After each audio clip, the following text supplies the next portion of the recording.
Muito se ouve falar, inclusive de alguns dos amigos que estão me assistindo agora, de que os direitos humanos só servem para proteger bandidos. Algumas das pessoas que estão assistindo a esse vídeo defendem que no período da intervenção militar no governo federal, que se iniciou no ano de 1964 e que os livros de história costumam chamar de golpe militar, essas pessoas defendem que deveria ter ocorrido uma punição maior, mais eficiente aos comunistas.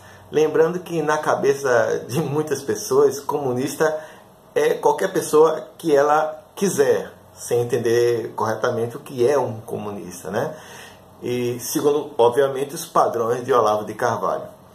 Mas discutir o que é o comunismo não é o objetivo desse estudo aqui agora, e sim discorrer sobre direitos humanos. O próprio Bolsonaro, candidato à presidência da República, já chegou a dizer que defendia a ideia de que naquela época deveriam ter morrido aproximadamente 30 mil pessoas, tipo, para dar um fim no comunismo, né? Ele até falou que o Fernando Henrique devia morrer, diversas outras pessoas, por aí vai. Aliás, numa linha de pensamento parecida, muitas pessoas defendem o direito do cidadão de bem prender e espancar bandidos e até efetuar linchamentos, né, que culminam com a morte. Outros defendem o direito do policial matar bandidos sumariamente. Outros defendem que os presídios tenham condições bem precárias, porque, afinal de contas, se você não quisesse ser preso, que não cometesse crime algum. Portanto, repetindo o que foi dito no início desse vídeo, sempre que se fala em direitos humanos, muitos pensam que é uma coisa que existe apenas para proteger bandidos e que as famílias de policiais, por exemplo, que morrem combatendo crime, são completamente desassistidas e não são protegidas pelos direitos humanos. Será que esse discurso está correto? Os direitos humanos têm a ver com bandidos? Bandido bom é bandido morto?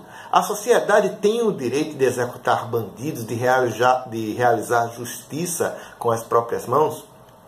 Aqui vamos destacar a função do Estado como elemento garantidor do cumprimento das leis e explicar qual é o verdadeiro papel dos direitos humanos. Como dizia Thomas Hobbes, um certo pensador, o homem no estado de natureza vivia numa condição de todos contra todos e precisaria de um Leviatã, que seria o Estado, para pôr ordem na casa.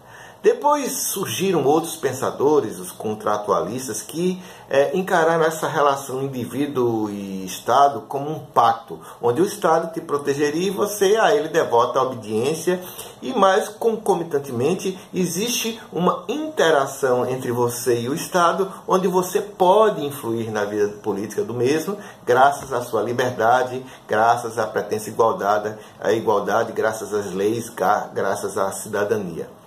Tente imaginar um homem primitivo, antes da escrita, onde não existiam normas, onde prevaleciam os instintos humanos.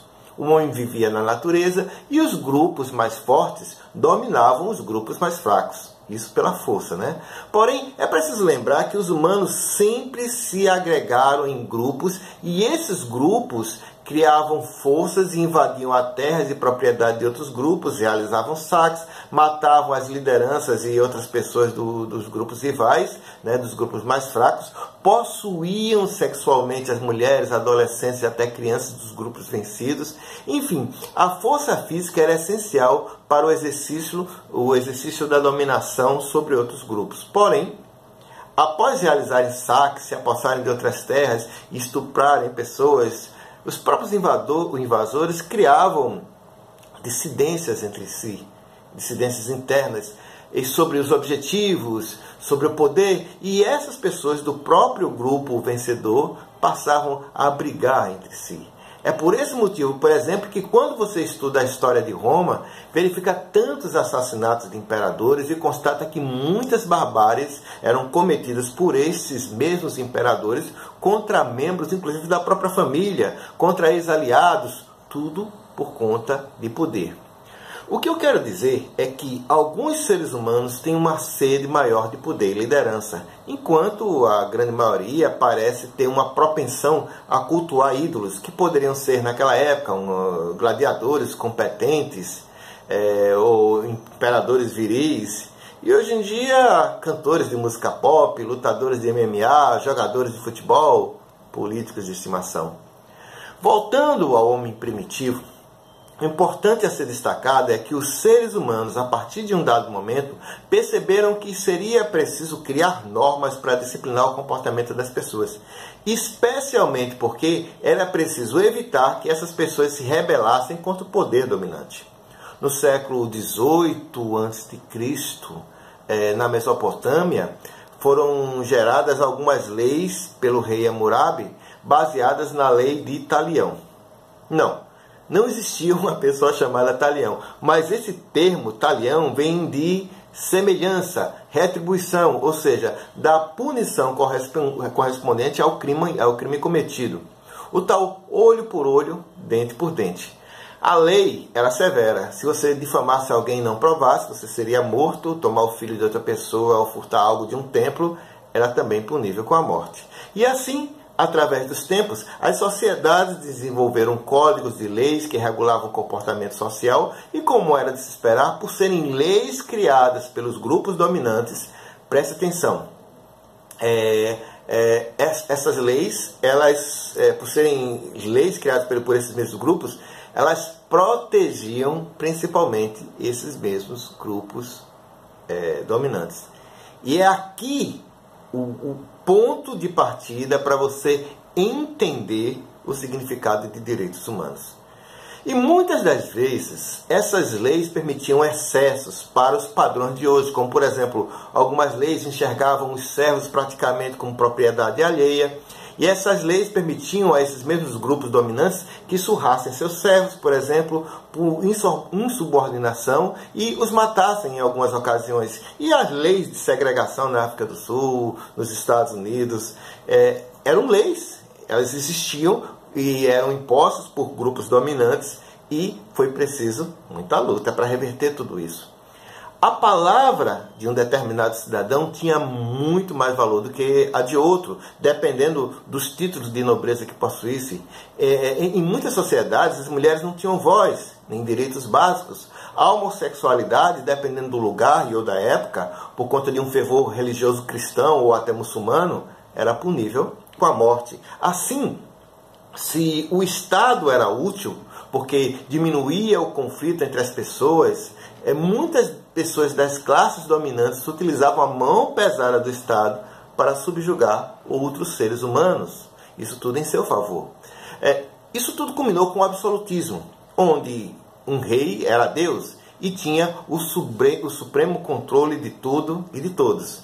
Da mente do imperador Nero saiu a ideia de considerar os cristãos como incendiários de Roma, mesmo sem provas, mesmo sem motivação. A palavra do imperador era suficiente para acusar e matar. No absolutismo francês, bastava o rei se sentir ameaçado por você ou ele lhe considerar um traidor, que ele poderia condenar você à morte. Como dizia Luís XIV, o Estado sou eu. Já a gente volta para a França, mas no passado tivemos algumas referências na busca de justiça e igualdade, onde reis concediam alguns benefícios aos seus súditos. Um tratado chamado Cilindro de Ciro, que, por exemplo, deu o direito aos povos exilados da Babilônia a retornar para a sua terra natal, é um exemplo disso, bem como o reconhecimento de direitos dados aos cidadãos gregos e romanos, pelo próprio, vamos falar em Estado, que não existia, não conhecemos hoje. Pode-se citar também a Paz de Westfália, que garantiu o reconhecimento da soberania das nações, a Magna Carta em 1215, e tudo isso e um monte de outras normas foram precursoras dos direitos humanos como o conhecemos hoje, né? Como os conhecemos hoje. Então, como você pode observar, os direitos humanos, historicamente, não são normas que surgem para proteger bandidos, mas que existem para delimitar o poder arbitrário do Estado, de evitar que ele venha fazer mal às pessoas sem qualquer controle. E esses direitos foram adquiridos quase sempre depois de uma queda de braços entre o poder dominante e a sociedade. E quase sempre custou muitas vidas, como na Revolução Francesa. Por exemplo, um negro nos dias de hoje só pode andar na rua livre porque milhares de pessoas mundo afora, como eu falei agora há pouco, e no passado, lutaram por esses direitos e morreram por esses direitos. Até mesmo depois da Revolução Inglesa, a coroa teve que sucumbir diante dos interesses da burguesia quando surgiu uma lei que hoje em dia é padrão no direito internacional, que é a lei do habeas corpus, instrumento esse previsto em nossa Constituição. Diversos pensadores debatiam temas como igualdade, pensamento esse que se iniciou na Europa e foi exportado para os Estados Unidos, onde depois de violentas lutas pela independência americana contra os abusos da coroa inglesa, surgiu a Declaração dos Direitos, de Direitos da Virgínia, né? Voltando à França, após os tempos de Luís XIV e XV, vem um fraco Luís XVI e uma Revolução Francesa por tabela. Naquela época da Revolução Francesa, o planeta passava por um período climático muito frio e, consequentemente, quanto mais frio, havia menos alimentos. Existia uma nobreza esbanjadora, enquanto miseráveis eram obrigados a sustentar com impostos os luxos dos nobres. E no meio disso tudo, existia uma burguesia também sacrificada, mas ambiciosa e sedenta por poder. Assim, após essa revolução e depois de um montão de entreveros, surgiu a Declaração dos Direitos do Homem e do Cidadão. Aqui fazia-se prevalecer o lema da Revolução Francesa: liberdade, igualdade e fraternidade. A ONU garante os direitos dos seres humanos e tudo isso se baseia num direito supostamente natural, onde todos os seres humanos naturalmente têm direito à vida, ao trabalho, à dignidade, entre tantos outros direitos. E mesmo aqueles que sejam condenados pelo Estado por algum delito, não perdem por completo seus direitos. E o direito criminal se desenvolveu na busca de punição dos indivíduos segundo o grau do delito cometido. A morte ou a amputação de membros não seria mais a solução para a maioria dos crimes, pelo menos na maioria dos países. E você teria o direito à ampla defesa, porque não duvide, muita gente na história da humanidade já foi morta injustamente.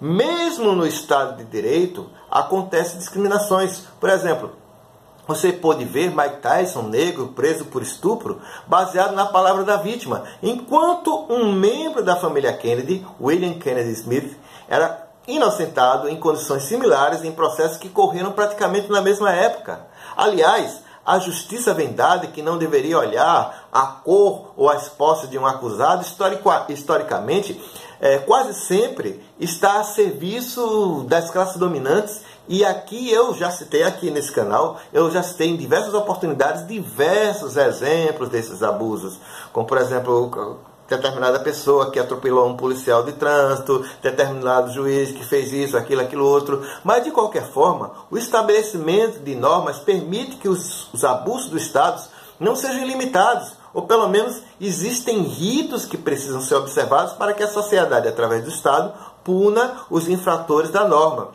Assim, existem normas que regulam o comportamento social e sem elas tudo seria uma bagunça só. Por isso, eu sou legalista, defendo o cumprimento das leis, porque se cada um fizesse tudo do seu jeito, a seu critério, teríamos pessoas, por exemplo, amputando mão de crianças que furtaram uma fruta de uma árvore em seu terreno ou atirando com espingarda nessas mesmas crianças. Isso não é espontâneo, pois já aconteceu. Teríamos pessoas se achando no direito, diante da suspeita de um cometimento de crime, de tatuar na testa de alguém ladrão e vacilão. É esse tipo de reação que a sociedade deveria adotar? Aliás, se a justiça devesse ser feita a critério das pessoas, teríamos muitos problemas. A própria instabilidade do ser humano poderia tornar coisas simples puníveis com a morte, porque alguém, em um determinado momento, um determinado dia, estava de mau humor. E sim, somos uma sociedade preconceituosa. Crimes cometidos por pessoas pobres e negras, esses parecem que demandam de nós os nossos ódios mais profundos. Quem não lembra de Raquel Sherazade festejando um negro linchado por populares e defendendo as estripulias de Justin Bieber, como se fossem coisas de menino levado? Quando acontece um massacre num presídio, muitos de nós dizem que acharam foi bom. Aí eu pergunto, você, por exemplo, acha que alguém que furtou uma roupa num shopping deva morrer numa rebelião porque ninguém mandou furtar nada de ninguém? E você, quando deu um toco, um suborno para um guarda, para se livrar da lei seca, ou porque estava com seus documentos vencidos? E você que pagou propina para obter sua certidão pública, para que ela saísse primeiro do que as demais pessoas? E você que fez trabalhos plagiados na universidade, você sabia que isso é crime? E você que copiou apostilas e vendeu ela para pessoas? E você que comprou um recibo médico para pagar menos imposto de renda? E você, parlamentar, que está sendo acusado de apologia ao estupro? Será que todas as pessoas merecem ser presas sem um julgamento justo, morrer sem um julgamento justo, sem o direito de se defender? Se você acha que não, que essas pessoas não deveriam morrer, que seria uma arbitrariedade matar pessoas por tão pouco, que todos mereciam um julgamento justo, parabéns. Você apoia os direitos humanos. E para os crimes mais cruéis, assista a um filme antigo, 12 Homens e uma Sentença. Tem um ídolo meu, que era o ator Jack Lemmon. Ele expõe de uma maneira clara como pode funcionar um sistema judiciário quando não existe o cuidado devido para garantir o cumprimento das leis. Imagine, se o sistema judiciário é falho, imagine pessoas comuns praticando a justiça arbitrariamente, como tantas pessoas já foram linchadas e mortas e eram inocentes, né? Tivemos casos recentes aqui no Brasil.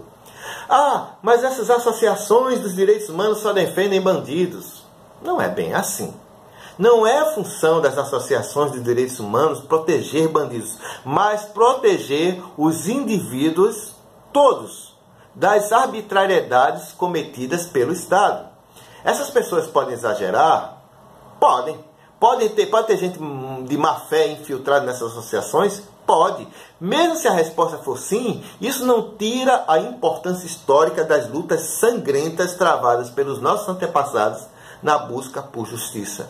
E mais, quanto aos presos, quando o sujeito é preso, ou você ressocializa ele, ou ele sai da prisão pior do que entrou. Ao tratar indivíduos de forma desumana no Brasil, nós estamos fabricando bandidos cada vez mais cruéis. Ah, mas tem gente que não tem jeito. Sim, concordo, mas é o Estado que deve identificar esse indivíduo e puni-lo na medida da lei. Dura lex, sed lex.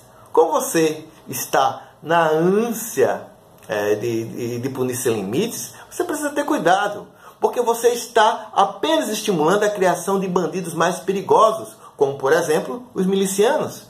Os milicianos existem para proteger a sociedade deles mesmos, os próprios milicianos. Simples assim.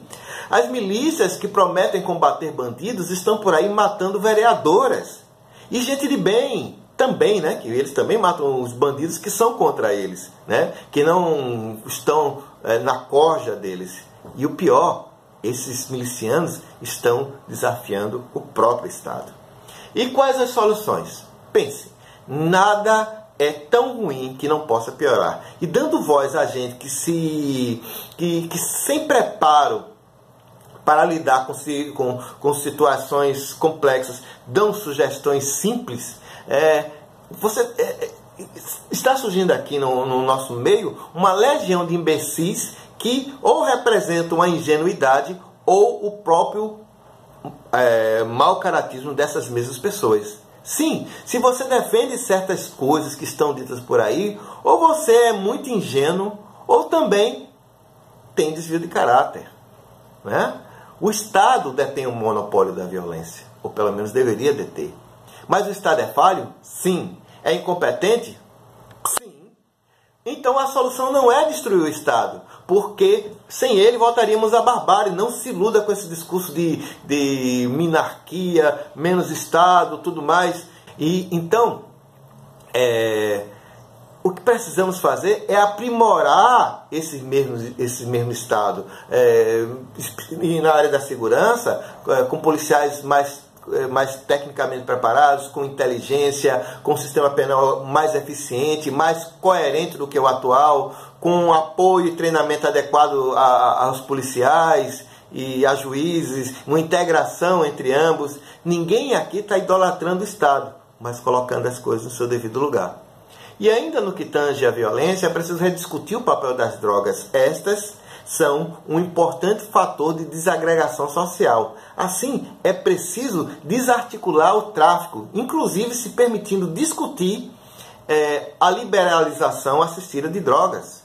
E mais, é preciso rediscutir também o sistema de moedas, de forma a inibir explosões em caixas eletrônicos, roubos a bancos. A moeda digital, seja ela um Bitcoin, cartão de crédito, de débito, qualquer sistema de troca digital, tudo isso precisa ser estimulado oficialmente. E o aperfeiçoamento desse sistema de trocas precisa ser mais inteligente. Repito, é preciso desarticular de forma inteligente o crime organizado.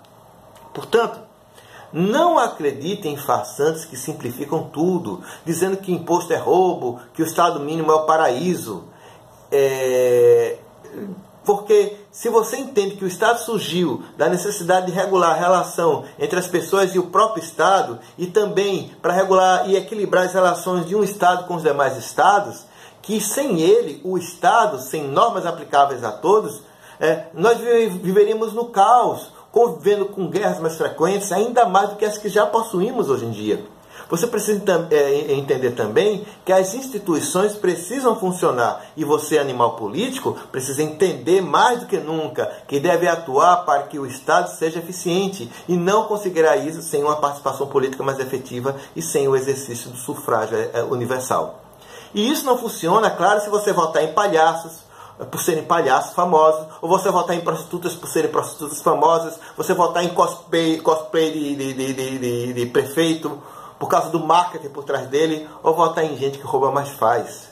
Espero que você tenha entendido nessas breves palavras sobre a importância do funcionamento das instituições, sobre a importância de que você seja crítico e exerça a sua cidadania de forma plena e condene publicamente, por exemplo, que juízes e promotores se beneficiem do Estado, que tenham proveito financeiro excessivo do Estado, que políticos ganhem salários elevados e gratificações pomposas e empreguem seus parentes de forma desavergonhada. O direito à igualdade, à isonomia, à justiça é de todos, é do ser humano. Você precisa agir para cobrar de seu parlamentar que cobre a derrubada de governos onde, por exemplo, um presidente está vinculado a malas de dinheiro. Repito, o direito à justiça, à igualdade, à isonomia são direitos humanos. Mas, como eu já disse, muitas das pessoas que cobram a morte dos bandidos cometem tantos crimes como qualquer bandido. Vocês lembram do Gedel, querendo derrubar a Dilma, acusando-a de corrupção, quando a denúncia era sobre pedaladas fiscais? E daí, ele, o moralista anticorrupção, era o corrupto, tendo de milhões em malas de dinheiro escondidos em um apartamento de classe média abandonado. Como diria Jesus, muitos são hipócritas e fariseus. São falsos moralistas impregnados de discurso de ódios, aproveitadores das tragédias humanas para usurpar a mente dos imbecis. Não seja imbecil. Compreenda o verdadeiro significado dos direitos humanos. Leia os mais diversos tratados históricos e contextualize os mesmos em suas respectivas épocas. E também assuma suas responsabilidades e defenda a ética. Agora, antes de tudo, recadinho para algumas das pessoas que estão me assistindo aqui agora. Talvez você não esteja em dia com a sua ética. Ou está. Bandido bom é bandido morto? No mais. Valeu!